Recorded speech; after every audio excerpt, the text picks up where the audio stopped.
Kama unataka kujua AI za bure kabisa zinazoweza kukupa pesa mtandaoni, hakikisha unaangalia video hii hadi mwisho.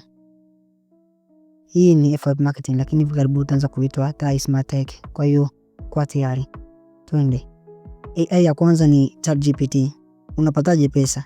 Unaweza kupata pesa kwa kuandika articles, kuandika scripts au kuandika CV au freelancing. Mfano, unaweza kutumia ChatGPT kuandika article kisha ukaienda Fiverr au Upwork ukauze. AI ya pili, Canva AI. Unapataje pesa? Kutengeneza posters, logo au thumbnails, business card. Mfano, biashara nyingi TZ zinahitaji posters. Canva AI inakufanyia design kwa dakika moja tu.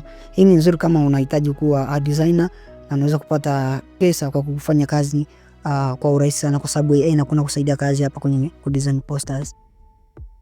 Namba 3 ni Sumo AI. Unapataje pesa? Kutengeneza music, background music, intro za YouTube, TikTok sounds. Mfano, unaweza kutengeneza beat au wimbo kisha ukauuza au kutumia kwenye content yako. Hii Sumo AI ni nzuri kwa sababu muda uliopita au siku zilizopita au miaka ya nyuma tulikuwa tunauzia background music kwa sababu kuweka kwenye background za video zetu kama hivi. Lakini unaweza na wewe pia kutengeneza na kuwauzia watu wengine na kuweza kutengeneza kipato kirahisi kabisa. Mtaji wako ni bando tu, ndio mtaji ambao unahitajika hapa. Namba 4 ni Pictory au CapCut AI. Unapataje pesa? Kutengeneza videos, shorts, reels. Mfano, watu wanahitaji video za biashara zao. AI hii inakutengenezea bila editing ngumu. Kwenye hizi AI mbili, Pictory na CapCut AI, zinaweza kusaidia kutengeneza hayo matangazo, kutengeneza hizo video ambazo zitakupatia wewe kipato. Namba 5, Copy.ai, Writesonic. Unapataje pesa? Kuandika ads, captions, product descriptions. Mfano, wauzaji wa Instagram wanahitaji captions kali.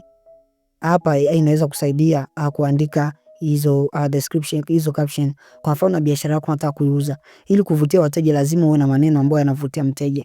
Kwa hiyo AI itakusaidia wewe kuweza kusaidia kuandika matangazo na captions mbalimbali.